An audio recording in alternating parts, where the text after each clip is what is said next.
खबरों की सच्चाई और उसकी मायार ही समाज का रुख बदलती है। अगर इसमें भी कमजोरी बरती जाए तो समाज किस ओर जाएगा, आप बखूबी जानते हैं। आपने कल सुना कि कैसे एक मीडिया रिपोर्ट में दावा किया गया है कि रईस कुरैशी नाम के सपा नेता ने गलत तरीके से कब्रिस्तान की जमीन पर कब्जा किया हुआ है।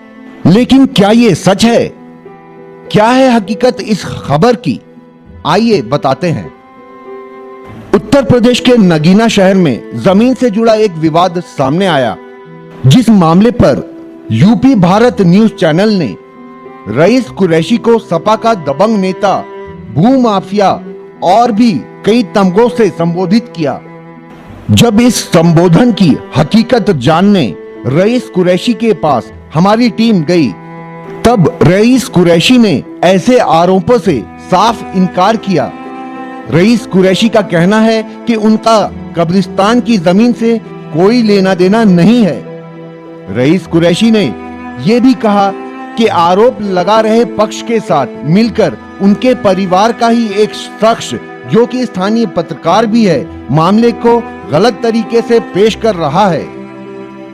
ये उससे सिर्फ पॉलिटिकल दुश्मनी की वजह से, ये जेलेसी जो भी हो, पॉलिटिकल इसके पीछे हाथ है। मेरा इससे कोई लेना देना नहीं है, ना कब्रिस्तान से हमारा ताल्लुक है। हमारा ज़मीन बिल्कुल जो है वो बिल्कुल अलग है, इससे कब्रिस्तान बिल्कुल अलग है। और ये जाती दुश्मनी ऐसा लग रहा है जैसे कोई बहुत बड़ी मेरे खिलाफ साजिश हो। मेरा कोई लेना देना नहीं इससे। तो सैयद इकबाल अहमद है जिसने सिविल कोर्ट में मुकदमा किया है, इस कब्रिस्तान को अपना मालिक बता रहा है, ये उसके पास जाए, मेरा तो कोई मतलब है ही नहीं इससे। लेकिन अब भी हमें संतुष्टि नहीं मिली, इसलिए हम जा पहुंचे इस मामले के मुख्य कड़ी इकबाल अहमद के पास। इकबाल अहमद विवादित जमीन के मालिक हैं। क्या वाकई में रईस कुरैशी का कोई रुझान कब्रिस्तान के अतिक्रमण में रहा है? इन सवालों के साथ जब हमने इकबाल अहमद से बातें शुरू की तो उन्होंने बताया कि रईस कुरैशी ने कोई अतिक्रमण नहीं किया है और न ही कब्रिस्तान की जमीन पर कोई अवैध कब्जा किया गया है। साथ ही इकबाल अहमद ने बताया कि इस मामले पर अब उनको जान से मारने की धमकी भी मिल रही है। जी हाँ, जान से मारने की धमकी भी दी जा रही है।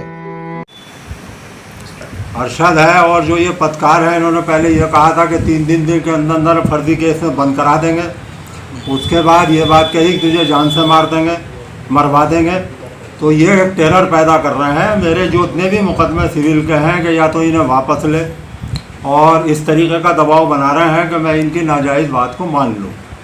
और जान से मारने की भी धमकी, फर्जी मुकदमे फंसाने की भी धमकी बराबर मुझे मिल रही इन लोगों के जरिए।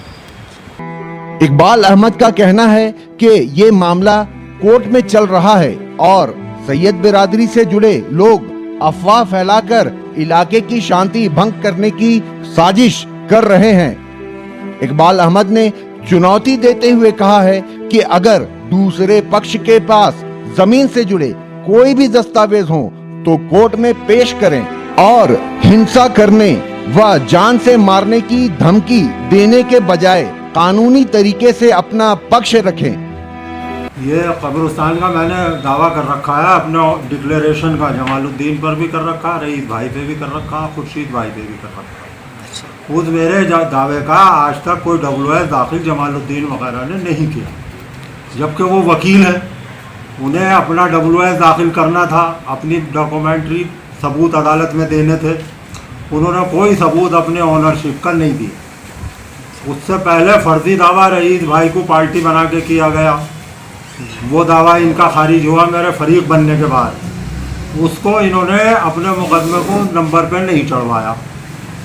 अब जब इन्होंने WS दाखिल नहीं किया तो जब तक इनका राइट या किसी भी किस्म से नहीं बनता, और न इस बात से रईस भाई को तो मैंने खुद प्रतिवादी बना रखा।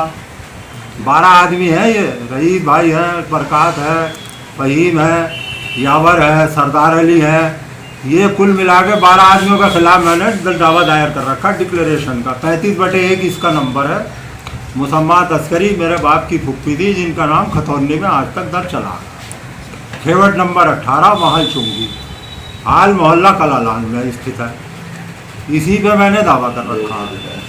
अब इन लोगों ने फर्जी तौर पर एक दरख्वास्त एसडीएम साहब के यहाँ लगाई कि ये तमाम सैयदों का कब्रिस्तान है। तो अगर ये सैयदों का कब्रिस्तान है तो ये कोर्ट में, जो मेरा सिविल कोर्ट में मुकदमा चल रहा, वहाँ अपने WS में कह के आओ मैं। तो ये फिर फ्रॉड कर रहे हैं, एक हरासमेंट पैदा कर रहे हैं लोगों के अंदर अपनी गैदरिंग का, और इनके पास कोई कानूनी कोई चारा नहीं। और अगर कानूनी चारा हो तो ये WS जमा करें, वहाँ इनकी हमारी बात तय होगी।